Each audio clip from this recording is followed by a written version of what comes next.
you probably noticed I don't feel about that war the way we were told we were supposed to feel about that war, the way we were ordered and instructed by the United States government to feel about that war. You see, I'll tell you, my mind doesn't work that way. I got this real moron thing I do. It's called thinking. And I'm not a very good American because I like to form my own opinions. I don't just roll over when I'm told to. Sad to say, most Americans just roll over on command. Not me. I have certain rules I live by. My first rule, I don't believe anything the government tells me. Nothing. Zero. Nope.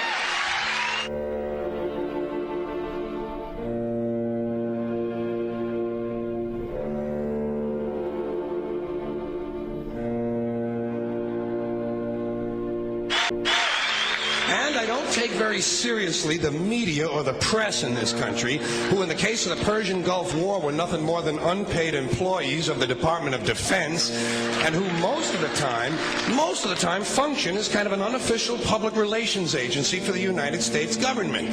So I don't listen to them. I don't really believe in my country. And I gotta tell you folks, I don't get all choked up about yellow ribbons and American flags. Now, to balance the scale, I'd like to talk about some things that bring us together. Things that point out our similarities instead of our differences. Because that's all you ever hear about in this country is our differences. That's all the media and the politicians are ever talking about, the things that separate us, things that make us different from one another. That's the way the ruling class operates in any society. They try to divide the rest of the people. They keep the lower and the middle classes fighting with each other so that they, the rich, can run off with all the fucking money. Fairly simple thing, happens to work.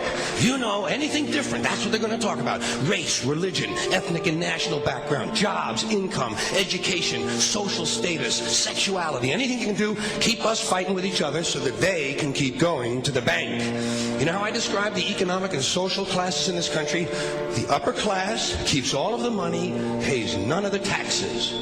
The middle class pays all of the taxes, does all of the work. The poor are there just to scare the shit out of the middle class. Keep them showing up at those jobs. Politicians know that word. They use it on you. Politicians have traditionally hidden behind three things: the flag, the Bible, and children. No child left behind. No child left behind. Oh, really? Well, it wasn't long ago you were talking about giving kids a head start. Head start, left behind? Someone's losing fucking ground here. But there's a reason. There's a reason. There's a reason for this. There's a reason education sucks, and it's the same reason that it will never, ever, ever be fixed. It's never going to get any better. Don't look for it. Be happy with what you got. Because the owners of this country don't want that. I'm talking about the real owners now. The big, the wealthy, the real owners, the big wealthy business interests that control things and make all the important decisions. Forget the politicians. They're irrelevant. The politicians are put there to give you the idea that you have freedom of choice. You don't. You have no choice. You have owners. They own you. They own everything. They own all the important land. They own and control the corporations. They've long since bought and paid for the Senate, the Congress, the state houses, the city halls. They got the judges in their back pockets, and they own all the big media news, all the big media companies. So they control just about all of the news and information you get to hear. They got you by the balls. They spend billions of dollars every year lobbying to get what they want. Well, we know what they want. They want more for themselves and less for everybody else. But I'll tell you what they don't want. They don't want a population of citizens capable of critical thinking. They don't want well-informed, well-educated people capable of critical thinking. They're not interested in that. That doesn't help them. That's against their interest. That's right. You know something? They don't want people who are smart enough to sit around the kitchen table and figure out how badly they're getting fucked by a system that threw them overboard 30 fucking years ago.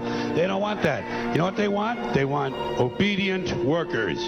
Obedient workers. People who are just smart enough to run the machines and do the paperwork and just dumb enough to passively accept all these increasingly shittier jobs with the lower pay, the longer hours, the reduced benefits, the end of overtime, and the vanishing pension that disappears the minute you go to collect it. And now they're coming for your Social Security money. They want your fucking retirement money. They want it back so they can give it to their criminal friends on Wall Street. And you know something? They'll get it. They'll get it all from you sooner or later because they own this fucking place. It's a big club, and you ain't in it.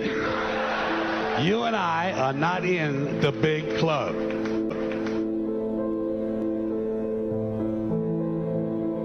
Form of control is where you think you're free when you're being fundamentally manipulated and dictated to. One form of dictatorship is being in a prison cell and you can see the bars and touch them. The other one is sitting in a prison cell but you can't see the bar, you think you're free. What the human race is suffering from is mass hypnosis.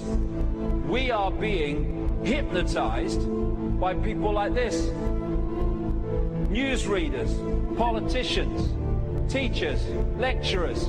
We are in a country and in a world that is being run by unbelievably sick people.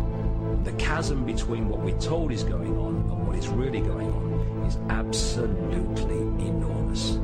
The greatest hypnotist on planet Earth is a oblong box in the corner of the room. It is constantly telling us what to believe is real.